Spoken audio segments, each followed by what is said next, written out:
ನಮಸ್ಕಾರ, ನಾನು ನಿಮ್ಮ ಡಿಎಂ ಗೌಡ. ಮಾಜಿ ಮುಖ್ಯಮಂತ್ರಿ ಎಚ್.ಡಿ. ಕುಮಾರಸ್ವಾಮಿ ಅವರಿಗೆ ಸೋಲಿನ ಭೀತಿ ಕಾಡಿದ್ಯಾ? ಹೌದು. ಲೋಕಸಭಾ ಚುನಾವಣೆಯ ಮತದಾನ ಆರಂಭವಾದ 2-3 ಗಂಟೆಗಳಲ್ಲಿಯೇ ಕುಮಾರಸ್ವಾಮಿ ಅವರು ಮೈತ್ರಿ ಧರ್ಮ ಪಾಲನೆಯಾಗಿಲ್ಲ, ಹಾಲಿ ಸಂಸದೆ ಸುಮಲತಾ ಅಂಬರೀಶ್ ಅವರು ಸರಿಯಾಗಿ ಸಹಕರಿಸಲಿಲ್ಲ ಎನ್ನುವ ಮಾತುಗಳನ್ನು ಮಾಜಿ ಸಿಎಂ ಎಚ್.ಡಿ. ಕುಮಾರಸ್ವಾಮಿ, ಮಾಜಿ ಪ್ರಧಾನಿ ಎಚ್.ಡಿ. ದೇವೇಗೌಡರು ಆಡಿರುವುದು ಮಂಡ್ಯ ಲೋಕಸಭಾ ಕ್ಷೇತ್ರದಲ್ಲಿ ರಾಜಕೀಯ ಒಳ ಸುಳಿಗೆ ಮಾಜಿ ಮುಖ್ಯಮಂತ್ರಿ ಎಚ್.ಡಿ. ಕುಮಾರಸ್ವಾಮಿ ಅವರಿಗೆ ಮರ್ಮಾಘಾತ ಕಾದಿದೆಯಾ? ಈಗೊಂದು ಪ್ರಶ್ನೆ ಅವರ ಹೇಳಿಕೆಗಳಿಂದ ವ್ಯಕ್ತವಾಗುತ್ತಿದೆ. ಮಂಡ್ಯ ಲೋಕಸಭಾ ಕ್ಷೇತ್ರ ಹೇಳಿ ಕೇಳಿ ಜಾತ್ಯತೀತ ಜನತಾ ದಳದ ಭದ್ರಕೋಟೆ ಕರ್ಮಭೂಮಿ.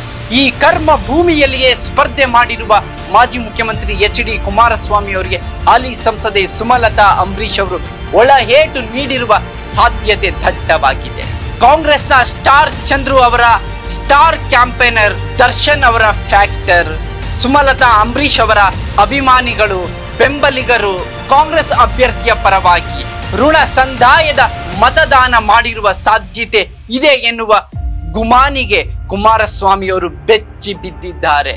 ಮಂಡ್ಯದಂತಹ ಕರ್ಮಭೂಮಿಯಲ್ಲಿ ಸೋತರೆ ಜೆಡಿಎಸ್ ಪಕ್ಷದ ಅಸ್ತಿತ್ವ ಮತ್ತು ಮುಂದಿನ ರಾಜಕೀಯ ಭವಿಷ್ಯ ಮಂಕಾಗಲಿದೆ ಎನ್ನುವ ಹತಾಶೆಯ ಮಾತುಗಳು ಅವರ ಬಾಯಿಂದ ಹೊರಬಿದ್ದಿದೆ. ಮಾಜಿ ಪ್ರಧಾನಿ ಎಚ್.ಡಿ. ದೇವೇಗೌಡರು ಕೂಡ ಮಂಡ್ಯ ಮತ್ತು ಹಾಸನದಲ್ಲಿ ಬಿಜೆಪಿಯ ನಾಯಕರು, ಕಾರ್ಯಕರ್ತರು ಜೆಡಿಎಸ್ ಅಭ್ಯರ್ಥಿ ಪರವಾಗಿ ಸರಿಯಾಗಿ ಕೆಲಸ ಮಾಡಲಿಲ್ಲ, ಸ್ಪಂದಿಸಲಿಲ್ಲ, ಸಹಕಾರ ನೀಡಲಿಲ್ಲ ಎಂದು ಹಿರಿಯ ಮುತ್ಸದಿ ರಾಜಕಾರಣಿ ಎಚ್.ಡಿ. ದೇವೇಗೌಡರು ನೋವಿನಿಂದ ನುಡಿಯುತ್ತಿರುವ ಮಾತಿನ ಒಳ ಅರ್ಥವೇನು? ಹಾಗಾದ್ರೆ ಬಿಜೆಪಿಯ ಬೆಂಬಲ ಅಥವಾ ಸಹಾಯವಿಲ್ಲದೆ ಸ್ವತಂತ್ರವಾಗಿ ಏಕಾಂಗಿಯಾಗಿ ಮಂಡ್ಯ ಮತ್ತು ಹಾಸನವನ್ನು ಗೆಲ್ಲಲಾಗದಂತಹ ದುಸ್ಥಿತಿಗೆ ಜಾತ್ಯತೀತ ಜನತಾ ದಳ ಬಂದು ನಿಂತಿದೆಯಾ?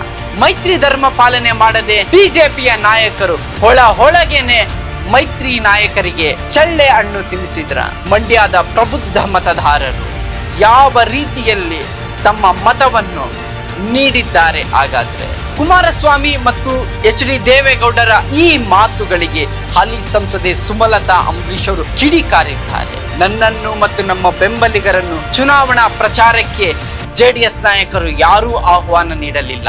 ಆರ್ ಅಶೋಕ್ ಅವರ ಮಾತಿಗೆ ಹೋಗೊಟ್ಟು ಪ್ರಧಾನಮಂತ್ರಿ ನರೇಂದ್ರ ಮೋದಿ ಅವರ ಬಹಿರಂಗ ಚುನಾವಣಾ ರ್ಯಾಲಿಯಲ್ಲಿ ಭಾಗಿಯಾಗಿದ್ದೇನೆ, ಮನವಿಯನ್ನು ಕೂಡ ಮಾಡಿದ್ದೇನೆ. ನಾನು ಆಹ್ವಾನ ನೀಡದೆ ಹೇಗೆ ನಾನು ಚುನಾವಣಾ ಕಾರ್ಯಗಳಲ್ಲಿ ಪಾಲ್ಗೊಳ್ಳಲಿ ಎನ್ನುವ ಮೂಲಕ ದಳಪತಿಗಳ ಅಸಮಾಧಾನದ ಹೇಳಿಕೆಗೆ ಮಂಡ್ಯ ಗೌಡ್ತಿ ತಿರುಗೇಟು ನೀಡಿದ್ದಾರೆ.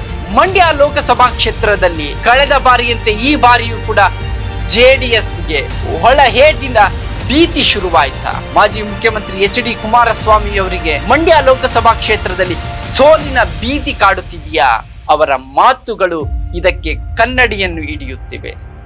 ಹಾಗಾದ್ರೆ ಪ್ರಬುದ್ಧ ಮಂಡ್ಯ ಮತದಾರನ ಒಲವು ಸ್ಟಾರ್ ಚಂದ್ರು ಮೇಲಿದೆಯಾ, ಇಲ್ಲವೇ ಮಾಜಿ ಮುಖ್ಯಮಂತ್ರಿ ಎಚ್.ಡಿ. ಕುಮಾರಸ್ವಾಮಿ ಮೇಲಿದೆಯಾ? ಜೂನ್ 4ರವರೆಗೆ ಕಾದು ನೋಡಬೇಕಿದೆ.